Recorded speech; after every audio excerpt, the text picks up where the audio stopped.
another one. And we have another 1, 2, 3. There's a tree in the sea that's just wet. Don't forget. It's the Koopa. And today we're doing more of our sovereign quest. We're still sovereign, we're still sad. It's the final part though. And today's might be a little bit of a longer one.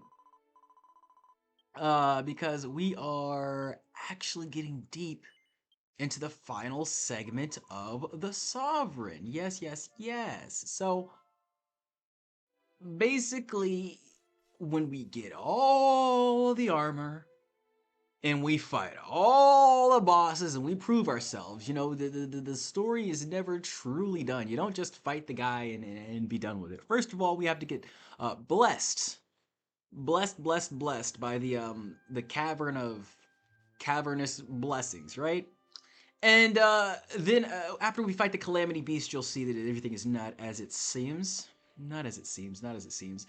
And that there's still work to do because calamities, you know, much like most of the traumatic and dramatic problems, events, or issues that happen in our life, they don't just get solved and wrapped up in a bow in one thing, you know? Even if that person dies, even if something dramatic happens, you know, there's always a rank 2, there is always a form 2. And I feel like Dragon Quest basically crafted the entire structure of the boss fight to have form 2s in a way. In a way. I feel like Dragon Quest was also one of the very first games with actual cutscenes, along with Ninja Gaiden, and just the things like this really make it one of my most favorite, most greatest ways that I can't talk today. One of the greatest franchises of all time, essentially, is if you go for, you know, general purpose and meaning and impact on the industry. I'd say so. I'd say so. Now, a lot of people would say ever since then they haven't done much, but although I am inclined to agree on some extent, it's the simplicity and the sticking to form that I feel like has made this franchise last as long as it's did in the first place. It's because what we're going to talk about today, of course, topic of the day is Nothing Never Changes. And Dragon Quest is essentially a story, a game, a tale about nothing. About nothing. Do they really say anything in this game about story, about people, about, you know, anything crazy, anything Kojima scale or no, they don't. They don't. It's all basic stuff. It's all, you know, the forces of evil work against the forces of good. It's very classic fantasy, high fantasy, low stakes, all this bullshit. And until you get to stuff like Dragon Quest VII and some parts of this game, it's never really that dark, honestly. Like truth be told. Actually, 11 gets a little dark. 11 does get a little dark. You have to get to like the third act or so, which is so funny. I have a funny story about 11 that I'll tell one day, but I basically didn't finish the game. I finished the game, right? But I was dating, quote unquote dating, this person at the time, and I was really wrapped up in Dragon Quest because I didn't want to be where I was, you know, and essentially we're doing the same thing now, really. So it's funny how I keep running away from things, coming back to them. But yeah, I thought I finished the game, and there was, you know, she was there. Then I had this whole thing, this episode of me completing the game and whatnot. So, you know, because of that, it sort of cemented in my mind that I was done, and I didn't pick it up for forever, basically. And then I was like, wait a minute. There's an Act 3. There's an Act 3 I didn't realize. So I basically waited a good 2 to 3 years before I really beat the game. It was so funny. And by that time, I had completed a couple of other JRPGs in the meantime, on the Switch and the PlayStation. So it was pretty funny. It was pretty funny. But I like how I said I'll tell that story eventually, and I just told the fucking whole story. Anyways. What we're talking about today is that nothing never changes. And that's the main thing, guys. Everything in this world has a change, has an evolution, you know. There are forces that act against those changes, and then they inherently make it to change anyways. But all in all, nothing never really stays the same. In life, in general, everything has a flow or a level path, a skill cap, things like that. And even when they're not growing, they're shrinking. It's just the way things work. And so, the only thing that everybody seal clap for me, seal clap for me. I'm doing a video, seal clap for me. The only thing that stays the same is nothing. Like nothing. And that is the space in between. Like look at this, wait.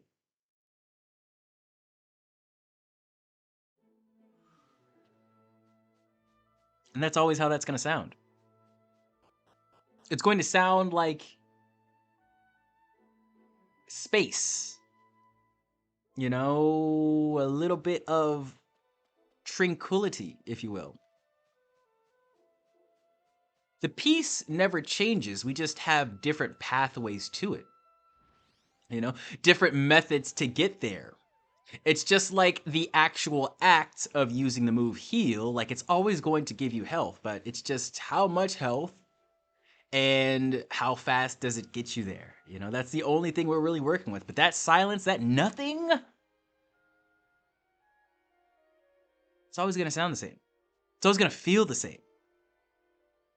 For you, of course, as a person. I feel like a lot of things in life have this great ability to be viewed from different perspectives. There's some universal truth that it's just like, man, I understand that you think about it this way, but you know, you just have to like, this is what it is. But most things in life, a good deal of things in life have the ability to be viewed from multiple perspectives and thus have multiple truths. But the one thing that never changes, never has a different truth, never has anything that's different or crazy about it is just the nothing. The silence, the air that we breathe will always be CO2. And that's something you got to remember, man. A lot of people try to artificially create, and of course, we're going into AI territory, so this is a little bit easier nowadays, but they try to create energy, basically. They try to create flow, create freedom within whatever form they are. And then they also want the results of that form, you know, the freedom that they have with it, to produce energy, to give energy, to result in some sort of satisfactory or fulfillment for them. And that's just not how life works. You have to take stock of things and truly give what you have. And I'm not saying it's wrong to give what you have, but you can't just expect it to create energy. Because you can't. You can't. You have to take it from what's already there. And for me, for anyone who's working with general light energy, you realize that just giving yours away constantly when it's not being recycled back to you in whatever way possible, or maybe in ways you can't even see, you'll notice that coming back to that nothing, sometimes the only way to get it back. And that is where a lot of energy in the universe is stored. It's stored in these moments, in these seconds, minutes, hours of the in-between. Like, a lot of our life is spent alone in transitions, in cars, moving to destinations, traveling to different locations, getting in different mind states. You guys realize how helpful it is when you're switching tasks, you know, working from home. My work from home, homies know this. When you're switching tasks, you just sort of stop. You think about what you just did. You maybe take a break. You maybe walk around the house. You realize that's your energy transfer. You know? And although we may constantly change our energy levels, it's always got this baseline for you right there at that nothing. And it's different for everybody. But if you key in your sense to come back to that nothing, it's comforting because it doesn't change. And a lot of people try to find their comfort in people, you know, some people's. I promise my brain works. Sometimes. I don't have notes for this one too, so this is an unprepared speech. I got the title and I was like, that's what we're doing here, and I don't have notes. I'm just looking at the title whenever I get off track. But a lot of people tend to find their solace. Bryson Tester. A little reference there. Solace in the vice of company. Company is a vice. It is. Because all the time when we have company, it's not actually, pushing us forward as we're supposed to be, as we are healthy and enlightened men and women. Because I'm sorry, girls, you're not exempt from work nowadays. We all have to walk this horrible, horrible path. We all have to. And I wish we were living in a different time where they didn't force us all into slave labor. What? I didn't say that. But we do. So, I'm sorry, man. Company is not always for you. I know girls are built on connection. I know girls are crafted by connection. Girls are like video games that are not single player. They're multiplayer video games. Kirby Air Ride is a woman, and it lives and dies by its community, and so will she.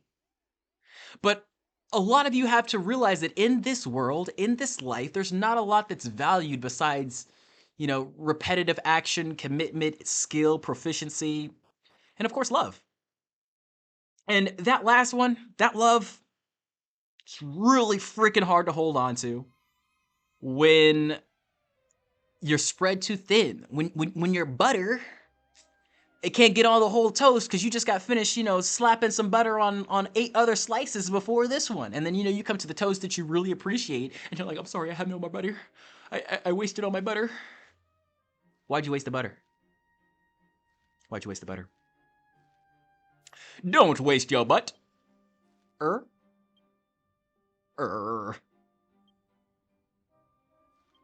true thing we have to remember in life, in relationships, is to naturally let them flow and change.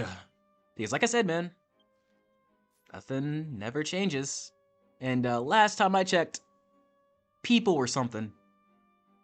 People are a thing, it's not like a robot that you come to and you get transaction from and then you give them transaction to and blah blah blah. That's not a fucking friend, man. That's a slave. That's a coworker. I don't know. That's a store clerk. That doesn't make sense.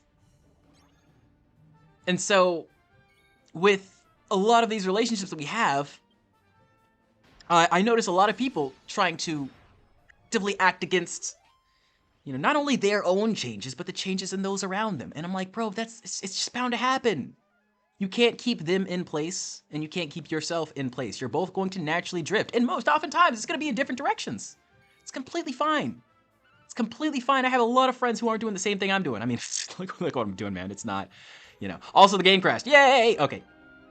We're back. A little bit louder this time, so I'll turn that down, no worries. But the thing about that, guys, is the games that we play, trying to tell people, how powerful their energy is and all that bullshit. And, where to go, acting like we're all on New Game Plus, and here's the advice that you should give, and blah, blah, blah, and here's what you should do, yada, yada, yada. And articulating our points. Because I know I did talk about that in the last Sovereign episode, is articulating our points. But the main thing about that was just knowing when to fight. And a lot of times, guys, we don't know. We don't know. A lot of people come to me for advice, right? A lot of people come to me for advice. And lately, I've just been saying, man, I can't help you. I can't. You know what to do. Take a second. Step back. Chill out. Calm yourself. Because oftentimes, the best advice I can give you is to listen to your inner voice. You already know. People, you should have to pay someone to give them advice. I think so. I really do. Because people, honestly, they don't work with your skill set, and thus they tell you some bullshit that they did, or that they do, or that they're going to do. And of course it works for them, but you are not them. You cannot be them. You probably don't want to be them. And so, just remember that you do have a divine voice. You do have a divine spirit looking out for you. I think we all do. Personally, I think if we didn't have that, if we didn't have like a storyline that we were all following, a path that we were all on automatically, without us even knowing, the world really would be fucked. Like imagine if there really was free will, and we were just all doing whatever and whatever, because we're all affecting each other so intrinsically that we don't even realize it, man. This is why I was so careful about starting this channel. I know how powerful YouTube is. I know how the internet works. This shit don't go away. This shit don't go away. You can't delete it. This whole delete me crap and incognito window and all this. They know everything about us. They know everything about us. They know every time I use YouTube to MP3 downloader. They know every time I go to Rule 34 video. They know every time you send an email. They know every freaking time, man. Every time. Every freaking time. And the thing about that is that it will change. It will change. But it won't change? The nothing. The nothing that we can sit in the in-between. And that's why I try not to stress out over the shit. I honestly think with the way the internet is going, it's crashing out hella hard right now. And I think once the whole privacy legacy goes, insane and they start shutting shit down because of for the kids. We might just all be outside. We might all be fucking going to war or whatever. I don't know what's going on, man. But things are definitely changing. And I don't think how we make it through this is by not interacting or actively working with the changes. I think we need the nothing, of course. We need the nothing to stay nothing. But then all the somethings, you just gotta do something with it. You just gotta do something with it. And the funny thing is, it doesn't matter what it is, guys. It doesn't matter what it is. I need to work out. And I was like, how do I work out? I don't feel like working out. I don't like going to the gym. I don't like people. I don't like getting sweaty. So you know what I do to work out? I walk. And of course, even that can go bad, as I've learned. Even that can go horribly wrong, and you can break bones, and even still, doing the simplest of tasks, everything can go wrong, but you know what never changes? When things go wrong, I know exactly what to come back to. I come back to myself, I come back to my thoughts, I come back to the silence, because I get very fucking mad. And, what happens to me when I get mad, I'm a little different than a lot of people. When I get mad, I just kind of get sad. And I kind of push that energy out way more than I push the angry, I'm going to do something about this, energy. I push the sadness out a lot more. So to cover that up, because, oh my gosh, do people hate when guys are sad? Like, Jesus Christ. So to cover that up, I use a lot of comedy. But all in all, I say lately I've just been mostly mad. Which means I've just been mostly sad. Which means I've just been mostly funny on videos, because this is all a performance. Really, all in all, it is all a performance. Just like going out in life is. But I can tell you, I'm not going out in life. I'm not hitting the club every weekend anymore. I'm not going out and hanging out with friends anymore. I'm not going playing video games with the homies in Skype or Discord anymore, man. I'm just here. And I feel like this performance is the one that gives me the most fulfillment. So for now, I'm gonna keep doing it. But like I said, guys, it's gonna change. It's gonna change. It's got to change. The only thing that is sure to change is us and this quest. Because, we're never gonna be doing the same thing. As you can tell, every episode we're doing something different. I don't just keep on, oh, today is Daly's time, because it's Daly's time. Although eventually I will be doing that. Because, the game will end. The game will end. And if you treat life like a game and you realize that it will end, then you realize that, hey man, we're doing different things every day, we're changing every day, but I can't be worried about it. I just have to relax. I just have to chill. Very hard but true. Facts of life. And me personally, I am excited for a change in us. In all of us. I feel like we've been stuck in this air of complacency, of fear, of tragedy, of a victim complex for too long. You know, it's just all of us. We need to learn how to let go and truly allow what's within us to take the wheel. And I don't care what that is, guys. So many people are afraid, so afraid that their anti-Semitic self, that their true masculine nature, that their blah, blah, blah will come out. Bro, I guarantee you, you're probably better than these fucking 8 or 9 time offenders who literally set people on fire on the fucking street. I guarantee you you're better than them. You know, whatever your inner voice says, even if it says that, I don't care. Just fucking do it, man. I don't care anymore. I don't, but we have to stop being captured. We have to start thinking for ourselves. Because the people who are thinking for us are not looking for the well-being of the people who actually want to do good. They're looking for the well-being of these fucking retards who make them the most money. Like, why do you think they set a guy free who was offended multiple times so he could go set a woman on fire? Why do you think that happened? For the news, for the media. I read the scariest thing about this whole AI revolution is that people don't actually make money selling TVs anymore. They don't. They don't. They make money from the advertising department of the TVs, from the commercial department of the TVs. We don't actually make money from the TVs. We make money when the TV gets in the home. The TV just needs to be in the home. It's crazy, and it's sad but true. So, we take a fact like this, and we relate it to the world. People don't really care about making good quality products that will last you forever anymore, you know, because it's just not going to make the money. Money. And I think the entire world has adapted the corpo slop nature of America. Entirely, inherently profit-driven, and dedicated to bluff. You know, bottom line up front. You know, we have to get better and better and better. And this is why I feel like a lot of relationships fail. Because it's just like you go into business. And what do you expect when you go into business? You expect to keep earning more and more and more money so you can put it back into the business and it'll earn you more money. That's exactly how a relationship works. But then a lot of guys and or girls, they love them, they feel them, they need them, so they just give everything at once, right now, at the beginning. And you know what? Sure, but if you're not prepared to give that equivalent or higher in the future, it's gonna fizzle out. And that's natural. That's a change. You realize that as a change, right? It's natural. It's a lot better to, even if you love this person so much, it's a lot better to just say what you mean. You know, definitely don't hide it, but just put it out there and move on.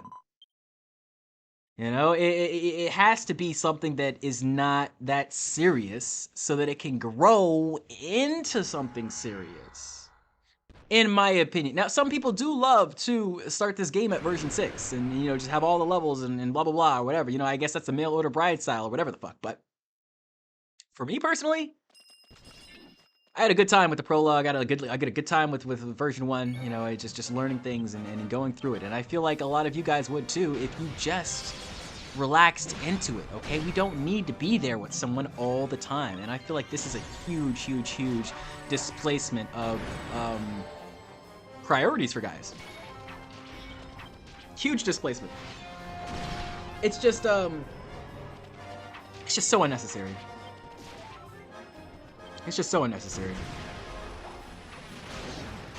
The only thing we really need to remember about ourselves and how we relate to the world is that if you're not having fun in the moment, you know, and it's probably just not worth it. You gotta realize, you gotta look back and really reframe all the shit in your mind and be like, I don't know. Do I really like this person, or is it just like an aesthetic, or is it just a feeling that I'm avoiding? And there's sort of like a icing on top of that feeling. You know, I got this shit cake, but oh man, look at this girl. She's my beautiful vanilla icing on top of this shit cake. So I'll just eat the icing. No, man. you can't avoid that shit because it's always gonna come out in some way. And of course, that's where the changes come in. It's a good thing, right? It's a beautiful thing to change and grow and evolve out of someone or with someone or whatever. But it's something that a lot of people actively reject. I've noticed that. It's like, how could I change away from this person? I love them so much. And sometimes it's because you love them so much that you changed out of it. You see this from a lot of game reviewers. Oftentimes it's the games we have the most love for that we have the highest criticism for. And when that comes down to being criticisms of a person, that can really set rifts, but you still have them, you still feel them. That's you, and that's you because you love them. So do indeed say what you mean. People need these words, but at the same time, we'll go back to the last episode. Not every battle is worth fighting. We know that if somebody doesn't want to change, then that is actively a change. They're changing their destiny to change. And so you're not gonna be able to do anything about that. And of course, I don't think we should ever stop ourselves from evolving into whatever kind of crazy bullshit that's gonna happen. Because oftentimes it'll be unexplainable. It'll be weird. It'll be a little awkward. But that was the Sovereign Quest. As you can see, not everything is well. Once we defeated the Calamity King, still a little scary. So we got to go back to Cosette's place and we will learn the third segment of the Triad. The lock-in, the depression, and of course, the horny. The horny. The horny. All right, let me chill. You chill. That's all about I have for you today, guys. I hope you enjoyed this Nothing. I hope you realize that it never changes. And I hope you have a good week. It's been a crazy month so far. It feels very, very long. Feels very, very long. But I've been locked in. So I hope you guys are enjoying the lock-in. The Dwaka lock-in. Crack-a-lack-in. Been going good on the playthrough too. Version 4.2 is a very, very, very fun time in Ogreed, so we will do a little bit more of that as well. I want to appreciate you once again for stopping by. Next time, we will be starting out the last series of Sovereign Quest. It's going to be a lot of flashbacks. Stay safe, and I will see you